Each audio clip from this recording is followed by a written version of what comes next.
Hey guys, welcome back to Waters Family Homestead. Well, I threw a little bit of scratch out there for them of the whole grain organic stuff. But you see they're out there scratching around. Majority of the adult birds. Teenagers in the Cornish cross, or there's 4 teenagers over there and some Cornish cross in the corner over there, and then a few of each through here. And the turkeys are just kind of 2 in here and one's over there laying by that Cornish cross in front of the first pen. So Sue's doing well, and this first pen's feeder, I'm filling it up every 2 days. It was down to the last, the rim around the bottom. So it wasn't out, but it was very, very low, almost out. And then the middle pen here was not even half empty. So I went ahead and filled them both back up. Chickens are doing well.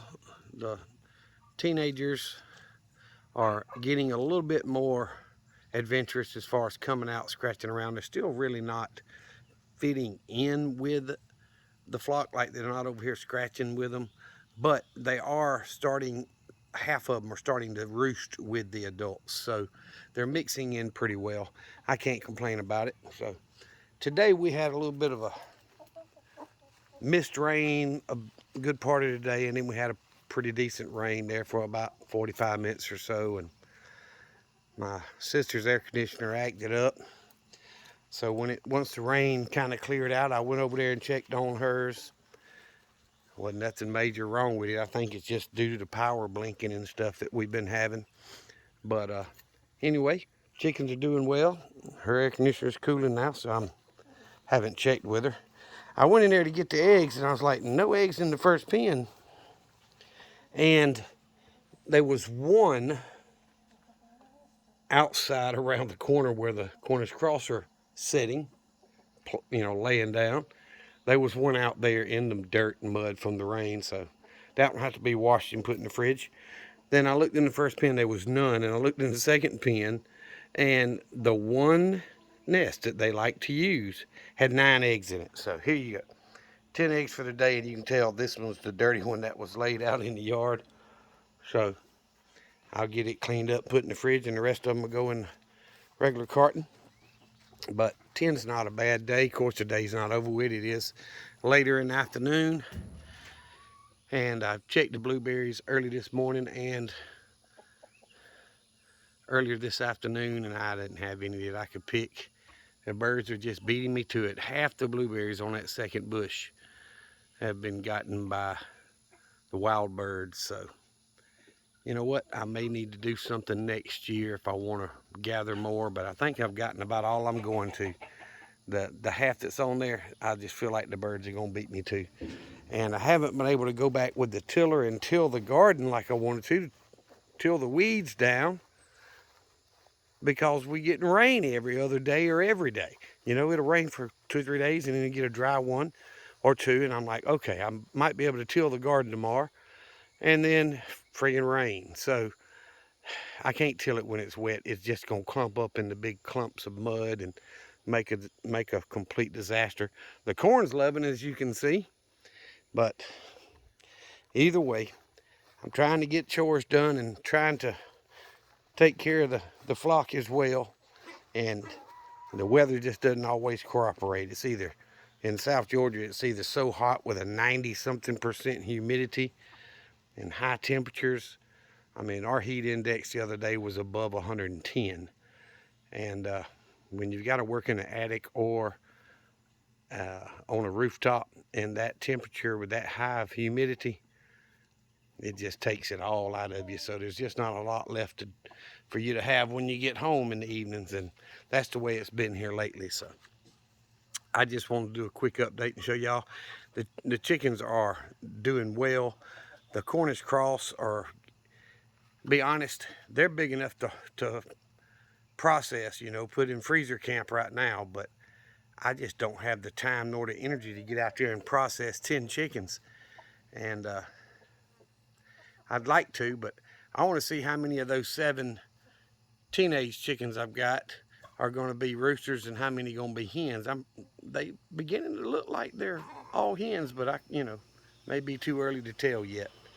So still need to process those Cornish crossing. I just don't want to spend a whole day doing that. Last time it took me 2/3 of a day and I was wore out by the end of that one. So I can't do that when it's 100+ degrees. But until then, we're going to watch them get fatter and waddle around. And some of them do get out and scratch a little bit. They just don't much. As you see that one there on the ground by the first pen. And as I get a little bit further up, you're going to see this 2 more laying in the corner back there. When it's dry, that's where the chickens like to go and take dirt baths and stuff. But they do move around a little bit, and they get chased by the other chickens, and the roosters are starting to mount the Cornish cross. So they're not old enough for that yet, but that don't stop them. And Junior's going in there. See, he just runs. Like when Sue's doing his business, take care of his hens, Junior runs up, but he don't do anything. Now, the Blue Orpington was to mount another hen. Junior will flat out attack him. Oh, look at there. He chased Junior. What the heck? First time I've seen him do that. Look at him. Like he the boss. But Junior get in his way. Look at that. See, he'll get Junior. He thinks he's the boss.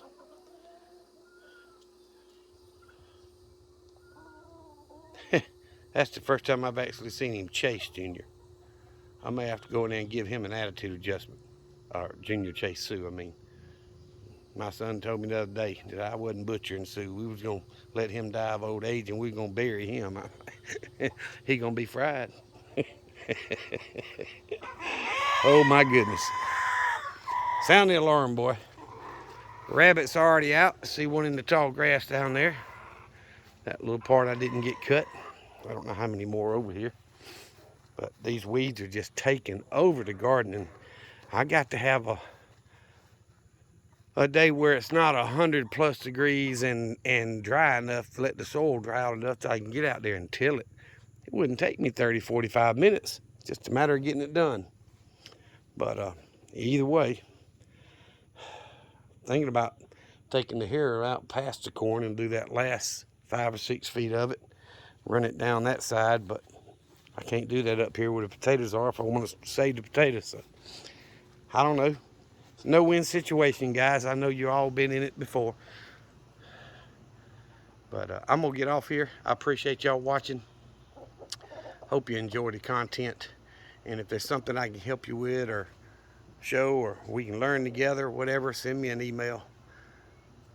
Send me a comment, something, and we'll see what we can do. Y'all remember what I always tell you. Jesus loves you, and so do I. Y'all be safe. Be prepared.